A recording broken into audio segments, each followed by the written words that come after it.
Hello hi viewers, welcome back to my channel ఎస్ఆ studio. Please do subscribe. ఇవాళనైతే మాకు ఒక పార్సల్ వచ్చింది, అదేంటో చూపెడతాను ఇప్పుడు. నేనైతే ఐస్ క్రీమ్ మోల్డర్ అయితే ఆర్డర్ చేశాను.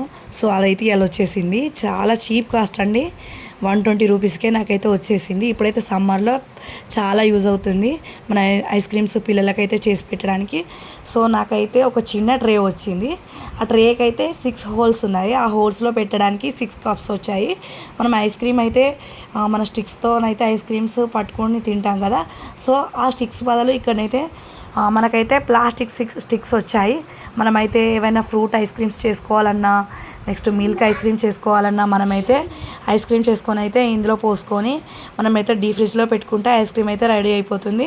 Water melon juice, next fruit juice కావాలంటే మనమైతే జ్యూస్ పట్టుకొని షుగర్ యాడ్ చేసుకొని ఇందులోనైతే పోసుకొని డీ ఫ్రిడ్జ్లో పెడితే ఐస్ క్రీమ్ అయితే రెడీ అయిపోతుంది. బయట ఐస్ క్రీమ్స్ తీసుకునే కన్నా మనమైతే ఇంట్లో హెల్తీగా ఫ్రూట్ ఐస్ క్రీమ్స్ అయితే తయారు చేసుకోవచ్చు. ఇది చాలా ఉపయోగపడుతుంది. మళ్ళీ కాస్ట్ వచ్చేసి కూడా మనకు తక్కువ. ఇదైతే చాలా బాగుందండి ఐటమ్. మీకు నచ్చితేనైతే లైక్ చేయండి. Please do subscribe. Thanks for watching.